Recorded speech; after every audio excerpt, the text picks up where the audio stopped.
So hi there, ladies and gentlemen, it's Alex Wood, civil litigator with Redwood Legal, and this is the inaugural podcast for the Co-habitation and Property Disputes website, which has been recently launched. And now what I'm going to do with this particular podcast is take you through a little bit of a whistle-stop tour in the next 30 minutes, the various sort of key areas to help you if you are somebody who falls in the categories of, you know, you're a punter, you're Joe Public, you had a romantic relationship where you bought a property together, you're not married, you've been living together and the relationship has ended, and now there's a big issue about who gets the property. You may also be interested in this if you're a lawyer getting into this area. Certainly there is a certain sort of complexity in the law in this area, and it's well worth lawyers who, you know, are actually experienced in this area refreshing themselves every now and again into the what is a, you know, relatively complex legal landscape based on that good old system that we have in England and Wales, the common law system, which largely prevails in this area of law, case law. So those are the sorts of people who are likely to be interested in listening to this podcast.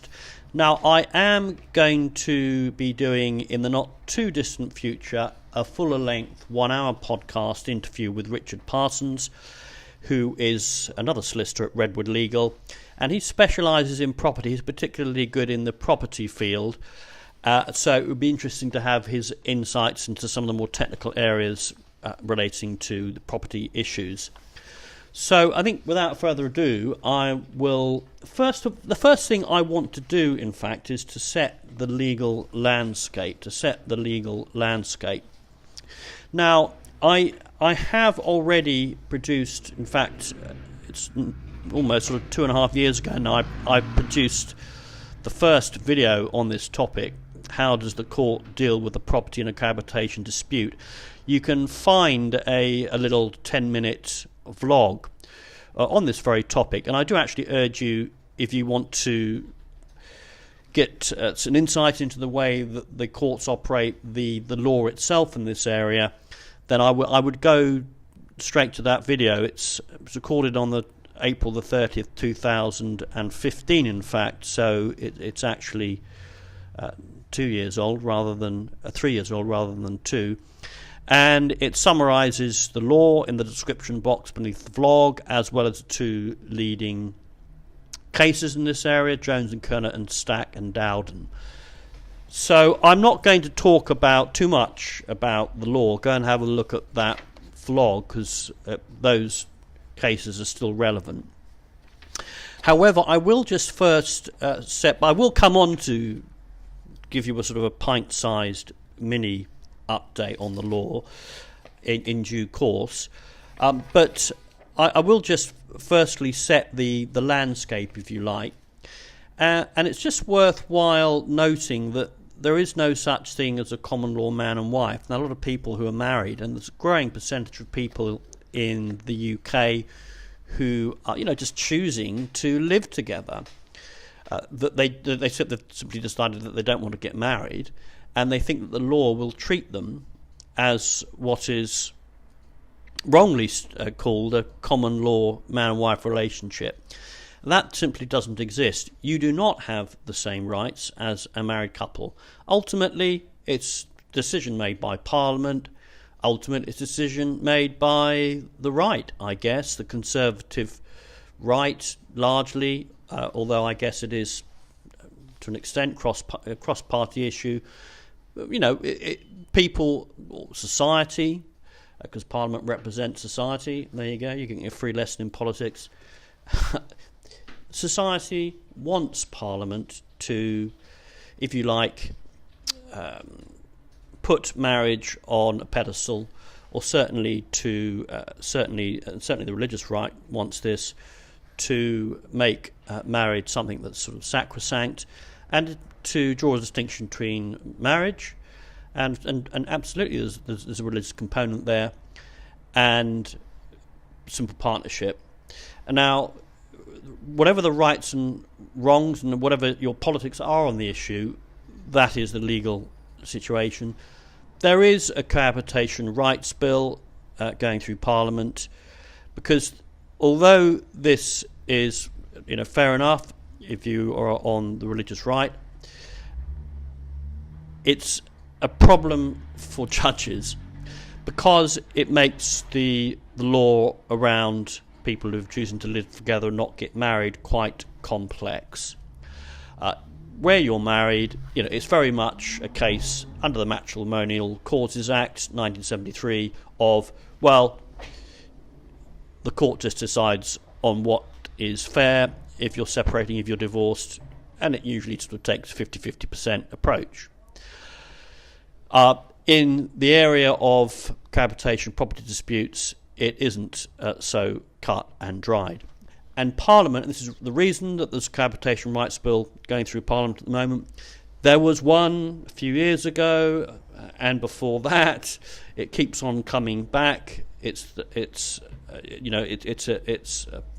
an issue that won't go away, and maybe eventually it will go through. But I think because of the state of play with Europe, Brexit, etc., Parliament already is chock-a-block with.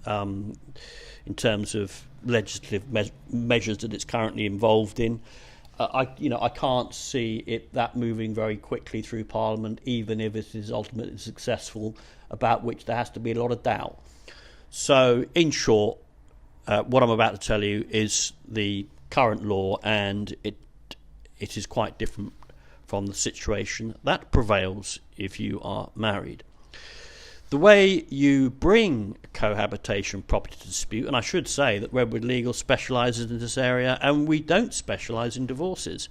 So that also tells you that there's quite a big distinction between the two areas of law and the two specialisms. I think they're actually very different propositions from the point of view of litigation and the legal advice and the sort of type of lawyers that you should go to if you want legal advice and assistance.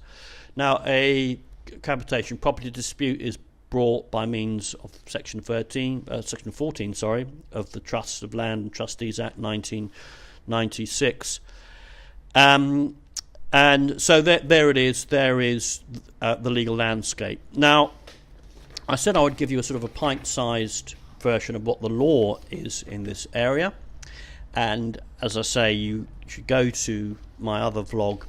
By the way, I've got a YouTube channel, and you'll find this vlog in the cohabitation disputes playlist.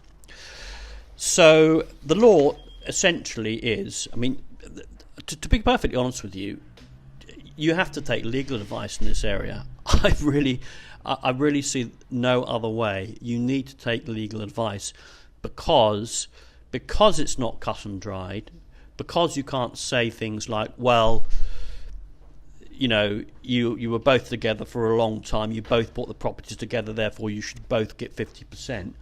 Because, the law isn't cut and dried in that way, because it's not a divorce, you really do need a lawyer to look at the particular circumstances of your case.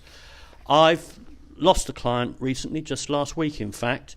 He approached me and he wanted some legal advice on his own situation. He was in a dispute with his partner. She was offering him a certain percentage that he wasn't satisfied with, and he wanted my legal advice. I had to say to him, it's going to take me, a few hours to give you a proper advice on your case. It's worth proper advice because tens of thousands of pounds are at stake, if he goes with her percentage rather than his own. Leaving aside the issue of possible resentment and unhappiness because you've not got the right arrangement. You've got to look at the emotional dimension to this. This isn't a commercial dispute with a company or a bank or corporation, or even a neighbour. This is a romantic relationship. You want things to be done well, to be done nicely, and to be done, as far as you can, fairly. Because you don't want either party to come away from an arrangement with regrets. So particularly if there's a child involved. So anyway, it's well worth getting some legal advice on this issue. I told him this, but he decided that my quote was too high. I think I quoted him £500 plus VAT for 2 hours work, which would have probably taken me more like 3 or 4 hours. So there it is. Don't be under any illusions. You can't get a people come to lawyers, and obviously they try and make things as simple as they can because they don't want to spend a load of money. But unfortunately, this is an area where you do need to get a lawyer to look at the particular circumstances of your case. And that's the first thing to say about the law on this area. The next thing to say is, in a nutshell, the way the court looks at this is it says, what is the common intention? What was the common intention when the property was first bought? What did the parties intend? Now, 9 times out of 10, whether there's a romantic component and a couple may have been living together for a long period of time, they intend to make a life together. They intend that during the course of the next 10, 15, 20, 25 years, contributions probably aren't going to be equal between them in terms of paying the mortgage or paying for change renovations or repairs in the property or costs and bills and so on and so forth. They probably intend that they're not going to be just 50-50, a black and white situation that their contributions may they're not going to intend, if you like, that if you were to ask them at the time that they entered into that relationship and bought that property, what if one of you, and imagine the situation in which they're sat across a desk from a lawyer and asking for his advice. It very rarely happen, but let's say that they do. It does happen. I'll come on to that in a moment. Let's say that they do. The lawyer might say, well, in 15 years' time, if you separated, are you intending that if one party has paid more towards the mortgage, the percentage split should be less than 50-50? And they'd probably look at themselves and they'd say, no, it's ups and downs in the course of a relationship. Contributions can be not necessarily financial, but can assist the other party into making those mortgage repayments, particularly if there are children involved. So you can see how that is different, let's say, from a commercial arrangement, a business relationship, where a court might take a view, well, probably will take a view, which is more along the lines of, well, Company A made £50,000 worth of mortgage repayments to this commercial property. Company B made £80,000 worth of contributions to the mortgage, plus, £30,000 renovations. Therefore, I award Company A, whatever percentage, 30%, and Company B, 70%. That is likely to happen where it's clearly a business relationship. Might also happen where it's sort of a brothers or a couple of sisters have bought a property together. Yeah, but where you're looking at a romantic relationship, the current state of the law is that the judge will look at the intention at the time that you entered into the purchase of the property, and you probably intended to own it jointly. Now, that intention can change over a long-term relationship, and there is a case, in fact, where the court endorses the fact that the common intention can change, so bear that in mind. I've vlogged about that elsewhere. Go and see the YouTube playlists. The court will also be looking, obviously, at the title deeds in order to, because the court's interested in what the evidence is. And if the title deeds say that both parties, are registered as owners of that property jointly, then that is a presumption of a common intention, and you can see how the court's sort of starting point will be, well, they clearly intended that the property should be jointly owned, and they'll make a 50-50 split of the equity in the property. Okay, just to be clear that where wheels have come off of a relationship, the court's going to be unlikely to accept sort of a status quo situation. It's going to want to sell the property or for one party to buy out the other party. So that's basically it in a nutshell.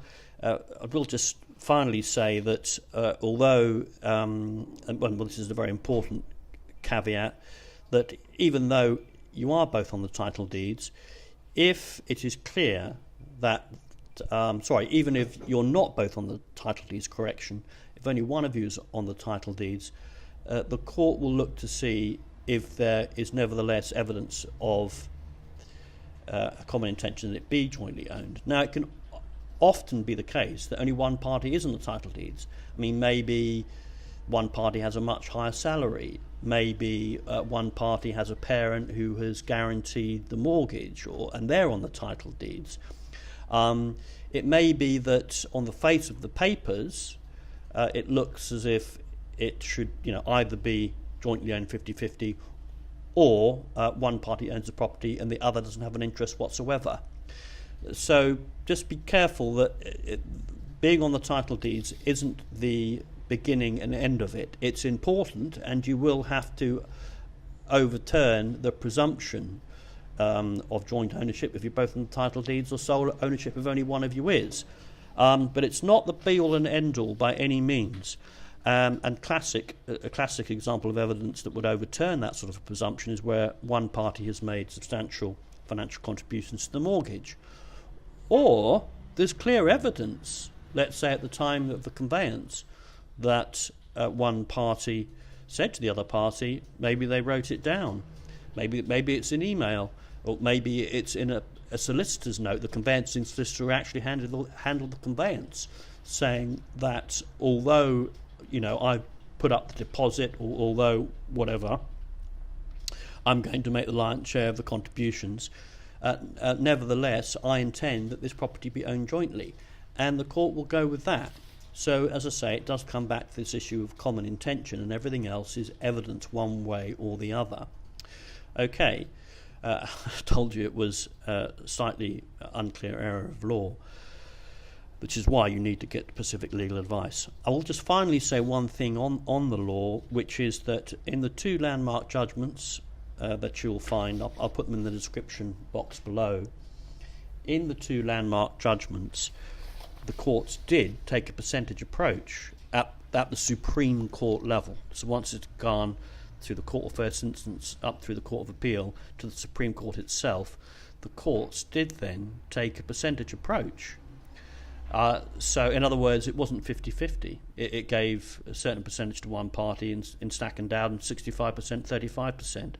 In Jones and Kernott, I think it was, don't quote me, but off the top of my head, actually 90%, 10%.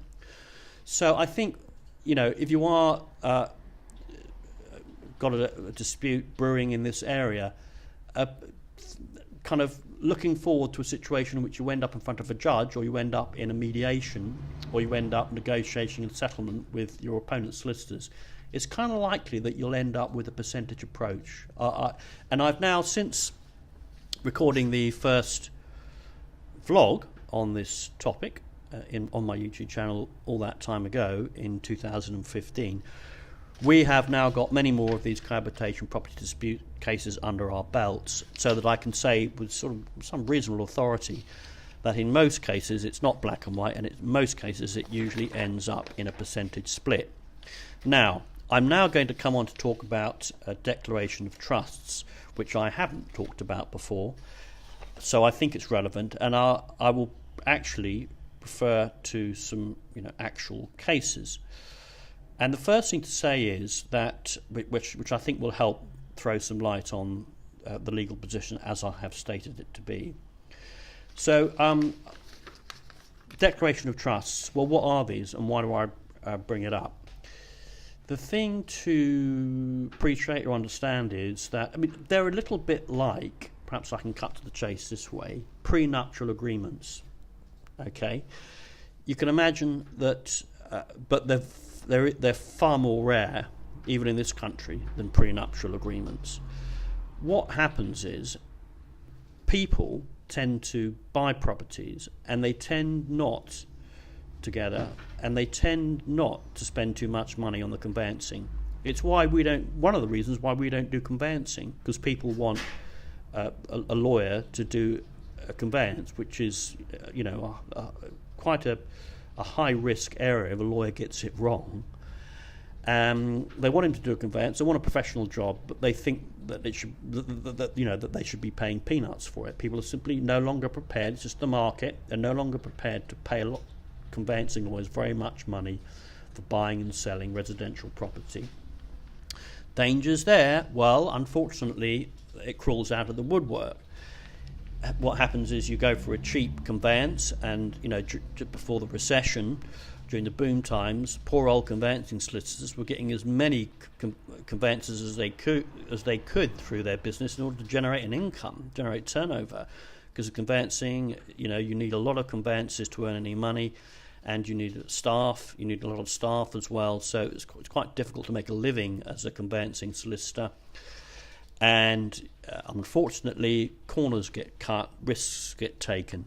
And one of the areas in which corners were cut is solicitors didn't properly advise romantic couples who were buying a property together at that time of how to look in the crystal ball and make arrangements for the property should they ultimately separate. Not an easy conversation for a lawyer to have with the clients, but actually quite an important one. I actually had a case quite recently in which it was quite impressive in a way and surprising that the couple had a brilliant declaration of trust, and that is basically a document that gets attached to the title deeds, to use its colloquial term, official copy register, to actually you actually attach that declaration of trust to the title deeds, and that's lodged with the land registry. So the land registry actually have a copy, and in that declaration of trust, in this particular case, it was quite clearly stated, Miss Smith has paid the deposit, and Mr. Master Jones has will pay mortgage repayments jointly. But on account of the deposit, it is decided that the percentage shares of ownership will be 60%, 40%. And it was interesting that in this particular case, a few years down the track, they went back to the conveyancing solicitors because she was able to find some money and make a deposit of herself, or he was, whichever way it was. And actually, they then modified the declaration of trust 50-50. So there you have a case where absolutely crystal clear, and I simply had to advise my client that I'm sorry, you have no case. And in a way, that's fine. I mean, that kept it clean, and that's why judges want this cohabitation right to be able to go through, so that they don't have the sort of rather difficult nightmare situation. A declaration of trust can help deal with and completely take away the nightmare situation should the relationship end. So unfortunately, most people don't do declaration of trusts. I mean, perhaps you might feel that it's not the sort of thing that you do want to talk about when you're showing sort of the next step level of commitment, buying a property together. And indeed, I had another case where one of the parties is not on the title deeds, and because of the salaries, one of the parties was paying more, and one of the parties was also putting up the deposit, and indeed he didn't go on the title deeds because her father helped to guarantee the mortgage. Okay, so there you've got a situation in which, well, you can see where the dispute arises. Her solicitors are saying it's completely crystal clear, it's on the title deeds, she owns the property outright, bugger off. Okay, and yet you look at the financial contributions that the man made in this case, and they were substantial. Furthermore, it's pretty clear, I think there's evidence, it's pretty clear that she intended that property be owned jointly. And so there's probably now going to be a bit of a bun fight. His contributions are substantial enough, and the evidence is substantial enough, in my view, that any presumption around what's on the title deeds are displaced. And I reckon such that I think the court will most likely take a percentage view of the situation and basically work out who's contributed what towards the purchase of the property, take account of any times he hasn't contributed and she has, and any times that she hasn't contributed and he has. Perhaps take the deposit out of the equation before the equity in the property is split into percentage shares. Now the third case that I've got is a very tricky one, and it is going to take quite a lot of work, because in that case there was a substantial disagreement about what had been contributed by who. Again, unfortunately, there had been no declaration of trust, and years later the couple have separated. In fact, in this instance, they're still living under the same roof, which makes things that much more worse. And the job of the lawyers in this case is to help them get clarity over the percentage shares, I think. And I think only when that issue is unlocked will the parties sort of be able to move on with their lives, and decisions taken about who stays and who goes, and who remortgages and buys out the other, etc. So you will often get a situation in which you've got quite a big argument over the level of contributions, and once the presumption has been displaced, in this case there is no need for a presumption to be displaced because they're both jointly on the title deeds. In fact, in this case, I think it's probably likely that, were it to come to court, a judge would simply go 50-50, because I think it's pretty clear, although it is, to say, an evidential issue about who made the lion's share of contributions, but I think unless the court is able to see that one party has made far more substantial contributions, really substantial, okay, I don't think he's going to start doing a 90%, 10% or 65%, 35% exercise in this particular case. I think he's probably going to accept that maybe he made large contributions, maybe she made large contributions on balance over the life of a relationship, but there was so much else. I think the court will look at these subtle contributions that might have been made, but the renovations, whether one party looking after the property, whether one party renting a room that was generating income to help the other party then pay the mortgage. I think all those factors, a court will probably look at them all and balance them off and probably arrive at a 50% decision. And I guess the experience that I've got now in these types of cases helps me to make those sorts of gut instinct responses to these sorts of cases. But this is a podcast. I wouldn't be quite so black and white. I think giving an advice to, I wouldn't want to give. This goes back to the problem that I originally talked about. I wouldn't want to shoot from the hip in these types of cases. Certainly not without having had a thorough look at all the available documentation and the available evidence. And don't forget that evidence can, as often as not, will and can include witness testimony, what goes into your witness statement, and a judge, if it were to come to court, may find himself looking at who is the more reliable witness in terms of what was agreed at the time that the property was purchased. Right, I'm just going to wrap up with a couple more points. One is, I'm just going to touch on costs before talking about choosing a lawyer and the issue of retainers.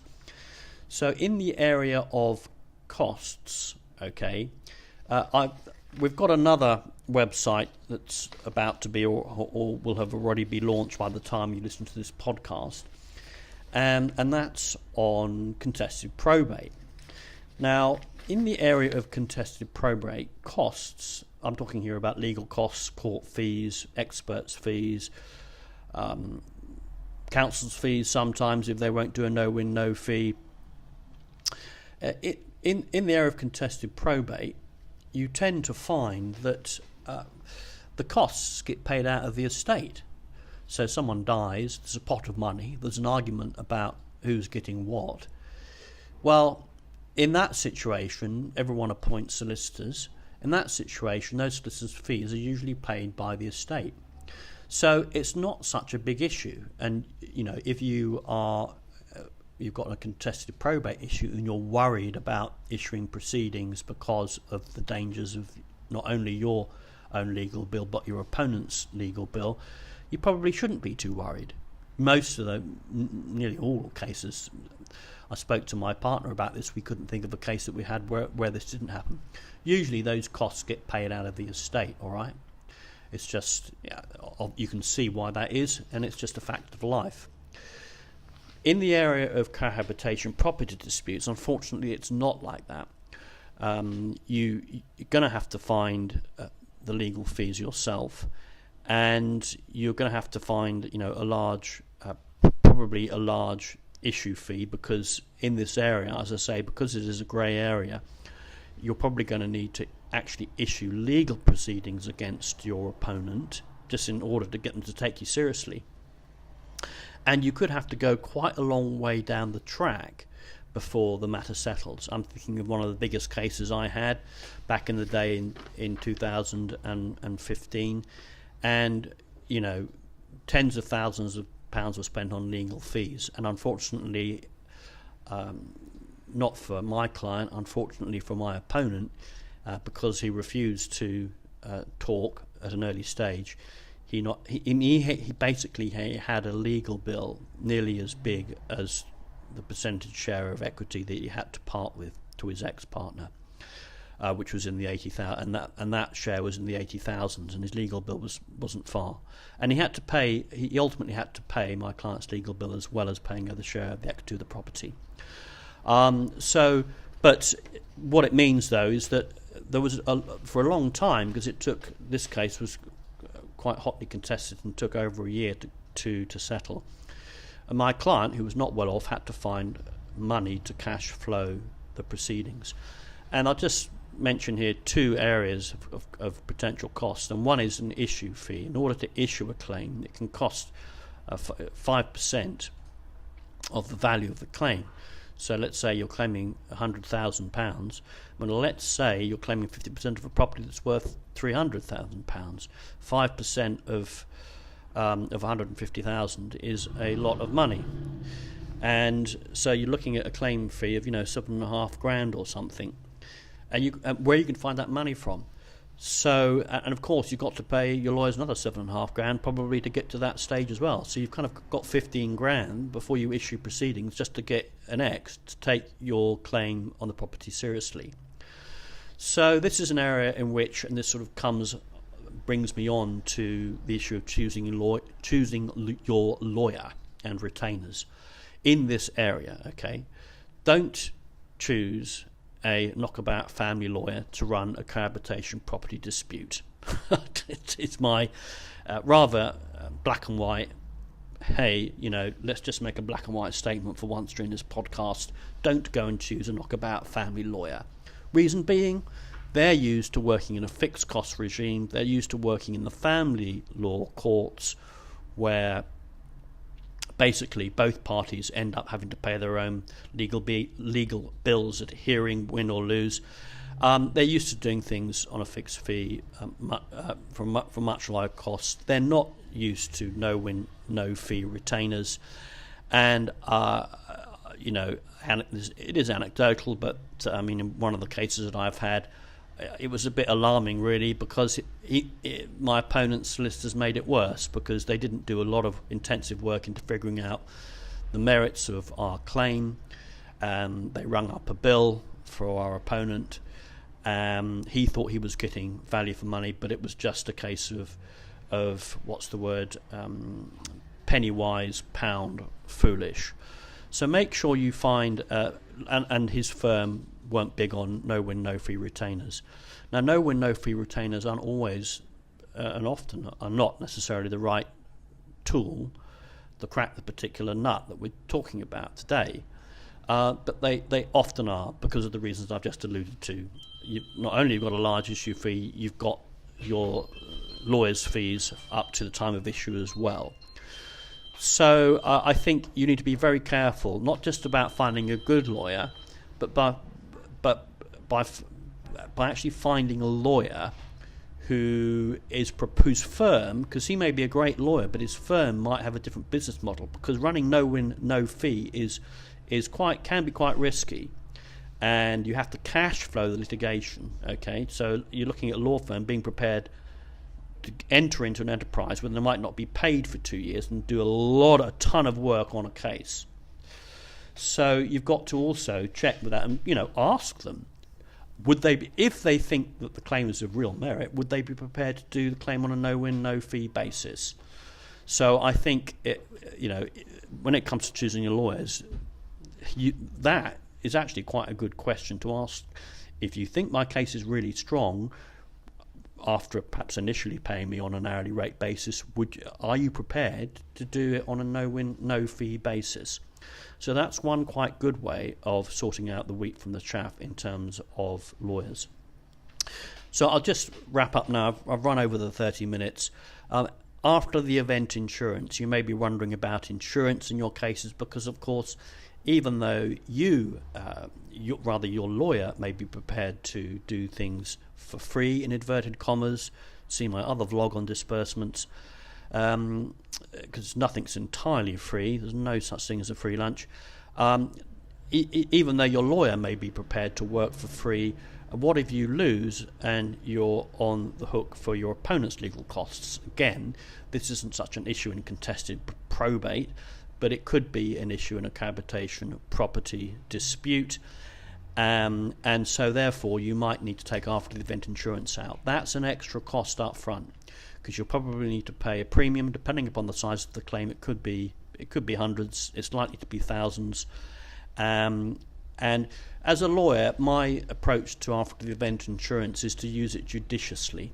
If I really think, let's say we've had to issue proceedings in order to get the other side to sit up and take notice, if I really think that they're then going to go on and fight to trial, I will get an after the event insurer. I will get counsel's advice with a percentage chance above 50% of us winning the case, that I will then take to the after the event insurer to get insurance in place, so that if my client loses, the insurance company will pay the legal bill, not my client. But if I feel that we've got a strong case and it's just simply a case of having to issue proceedings to get an opponent to the negotiating table, I'll hold off after the event insurance. So really I'll take a view, because I don't want to add extra costs and extra disbursements to my client unnecessarily. Okay, well that brings an end to the whistle stop tour round a cohabitation property disputes, and the first inaugural podcast of what I hope will be many podcasts as well as vlogs on the topic. I'll just say that my intention going forward with the website, with the YouTube vlogs and podcasts, is to obviously keep you updated in the law, and I will be doing in the future some more geeky vlogs and podcasts on the law itself and on the cases that I mentioned, Jones and Kernott, Stack and Dowden, because I think it's quite good to talk about those. But I will also, as we build up a library of cases in this area, which we now have a reasonably substantial, library, for want of a better word, of cases in this area, we will have sort of an authority, if you like, on every sort of eventuality that can arise, every different type of complexion of cohabitation property dispute that can arise. And so we'll be able to do more vlogs and podcasts, on specific factual matrices. How can you say that in ordinary English? Dealing with different types of cohabitation disputes, such that maybe I'd quite like to get a little bit of a search engine where you could actually enter a question into the search engine, obviously like you do in Google, but something quite simple that could then give you the answer or produce the vlog or the podcast for you, that's likely to be tailored towards the facts of your case rather than a more general legal advice. If you do want legal advice, the way that we operate in this area is we tend to want money on account in order to look might take 2 hours, might take 5 hours in order to review your case. My hourly rate is $2.50 plus VAT. The very best thing to do, and the way of keeping costs down and making it cheap for you, is to email us and attach all the relevant documents by PDF. The title deeds, a declaration of trust if there is one, bank statements or a schedule listing the bank statements, and then in the body of the email telling us the story of your case. We can then look at that email and look at the attachments and quote you a price to assess the merits of your case. And then after that preliminary stage, this is sort of a model that I've used quite a lot, we can then do a no-win, no-fee if we think that you've got a good case, basically. Okay, that's all for now. Look forward to podcasting and vlogging to you in the very near future.